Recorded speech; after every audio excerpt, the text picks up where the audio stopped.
जयशंकर की माँ सती अपने पिता दक्ष प्रजापति के व्यंग्यात्मक वचनों और अव्यावहारिक पृष्ठभूमि के कारण से जिस महायज्ञ में वो वहाँ पहुँची थी कनखल क्षेत्र में, वहाँ पर भगवान शिव का तिरस्कार होता हुआ देखकर, उनका अपमान होता हुआ देखकर, यज्ञ में उनका भाग नहीं प्राप्त होता देखकर, अपने योगाग्नि के द्वारा ही उस यज्ञ कुंड में ही अपना जीवन उन्होंने समाप्त कर लिया। और ये समाधिस्थ भगवान शंकर को जब एहसास हुआ कि सती ने देह का परित्याग कर दिया है, तो उन्होंने अपनी समाधि को भंग कर कर तीसरा नेत्र जो ही उनका खुला और मानो प्रलय ही सामने उपस्थित हो रही हो, भगवान शिव ने अपनी जटा का एक बाल जो है वो पृथ्वी पर पटका और उससे एक विशालतम पुरुष उत्पन्न हुआ।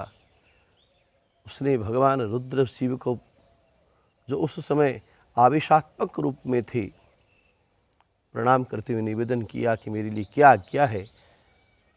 तो उन्हें वीरभद्र के रूप में संबोधित करते हुए भगवान रुद्र ने आज्ञा दी कि जाओ दक्ष के यज्ञ का विनाश कर दो। प्रमथ आदि जो गण हैं उनको साथ में लेकर वीरभद्र जो है महाकाली के संरक्षण में दक्ष प्रजापति के यज्ञ में पहुंचा।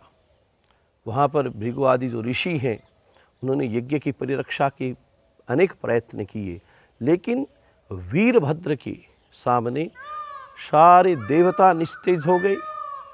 सब ऋषियों की जो विधाएं थी वो असफल प्रकट होने लगी। और उस समय इंद्रादि देवताओं ने अपना प्रयास प्रारंभ किया तो बृहस्पति सरीखे विद्वानों ने, गुरुओं ने उन्हें समझाया कि आप लोग यहाँ पर आ तो गए यज्ञ में, यहाँ पर भगवान रुद्र के तिरस्कार को आप लोगों ने देखा है और अब इस यज्ञ की जो समाप्तिता हो रही है, इसको जो खंडित किया जा रहा है, उसमें आप भगवान रुद्र का पुनः विरोध करोगे, उनकी सेना का सामना करोगे, टिक नहीं पाओगे। आप लोग भगवान रुद्र के गण जो है वीरभद्र, उनका सामना नहीं कर पाओगे। इंद्र ने गुरुदेव बृहस्पति से पूछा ऐसा क्यों?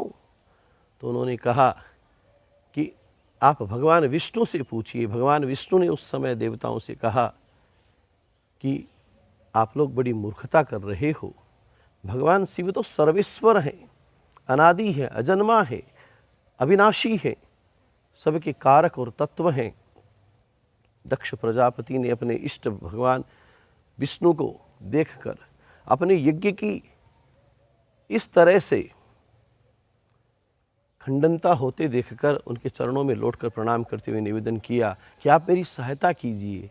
दक्ष प्रजापति को भगवान विष्णु ने कहा, दक्ष तुम परम तत्व से विमुख हो, तुम केवल कर्मकांड को जानने लग गई, लेकिन जो मुख्य तत्व है, मूल आधार जो है, उसको तुम अभी तक समझ नहीं पाए हो। जहाँ अपूज्य की पूजा होती है और जो पूजन योग्य है उसका तिरस्कार होता है, वहाँ पर मृत्यु, भय और विपत्ति तीनों ही उपस्थित होते हैं।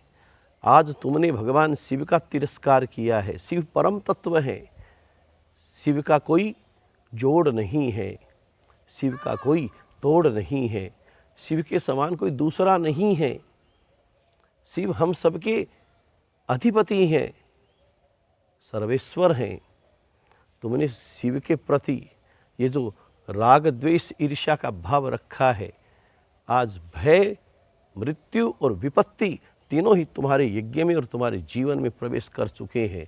अब तुम्हें कोई नहीं बचा सकता।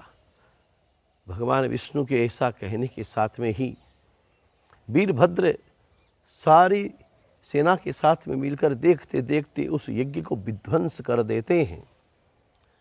भगवान शिव तक ये समाचार जाता है कि दक्ष प्रजापति को भी मार दिया गया है। दक्ष का यज्ञ है वो विध्वंस हो चुका है। सब देवता लोग भाग कर करके छुप कर बैठ गए हैं। भगवान विष्णु ने भी सब देवताओं से पूर्व में ही बता दिया था कि इस तरीके से आप लोग अपराध कर रहे हो। भगवान शिव जो स्मशानवासी हैं, जो अनिकेत हैं, जिनका कोई गृहस्थ संबंध नहीं माना जाता, वो दिगंबर भगवान शिव क्रोध के साथ में उस यज्ञ में, उस यज्ञ कुंड में अपनी अर्धांगिनी सती के विध्वंसित शरीर को देखकर अपने हाथों से उस शव को उठा लेते हैं और पूरी सृष्टि में उन्होंने उस शव को लेकर के परिक्रमा की है, चले हैं, बड़े क्रोध में हैं। कहते हैं कि भगवान विष्णु ने अपने सुदर्शन चक्र से उस शरीर का छेदन करते हुए अलग अलग अंगों का निर्धारण किया और वो अंग जो हैं धरा पर, पृथ्वी पर अलग अलग स्थानों पर गिरे हैं। वहीं पर शक्ति पीठों का निर्माण हुआ और भगवान शिव को परम तत्व के रूप में मानते भगवान विष्णु ने कहा कि आप तो परम बैरागी हैं, आप इस तरीके से आज सृष्टि पर एक बहुत बड़ा संकट खड़ा हो गया और आप सृष्टि की सहायता कीजिए। सब देवता लोग भगवान शंकर की शरण में पहुँचे हैं।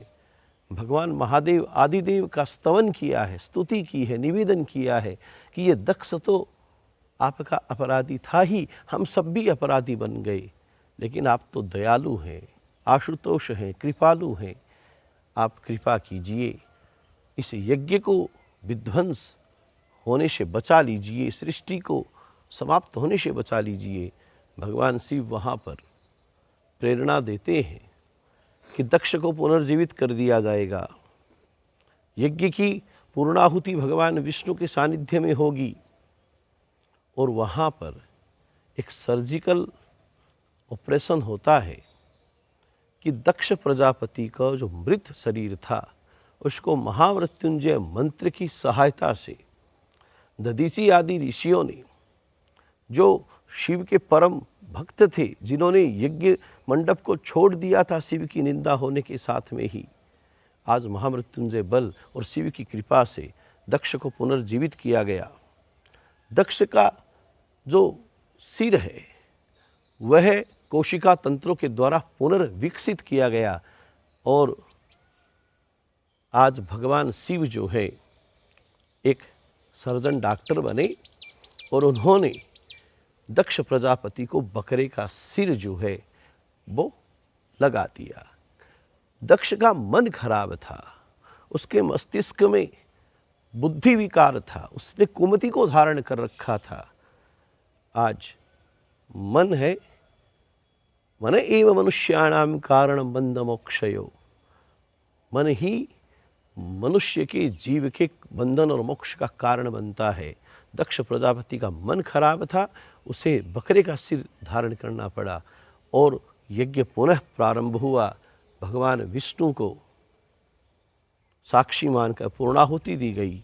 यहाँ पर एक रुद्र भगवान के लिए आयोजना की गई कि जब हवन करते हैं अपन लोग, उस समय जो साकुल्य हवन अग्नि में दिया जाता है, उसमें जो साकुल्य धरा पर यज्ञ वेदी से बाहर गिर जाता है वो भगवान शिव का भाग होता है, उसको छेड़ना नहीं चाहिए। अगर वो नीचे स्थापित हो गया, नीचे रह गया, यज्ञ कुंड से बाहर रह गया, तो भी वो विश्वास के रूप में भगवान शिव का ही प्रतीक है, ये मानते हुए उस साकुल्य की महत्ता को समझना चाहिए और इस तरीके से ये यज्ञ पूर्ण होता है। भगवान शिव के परम तत्व की यहाँ पर जय जयकार होती है। जय शंकर की।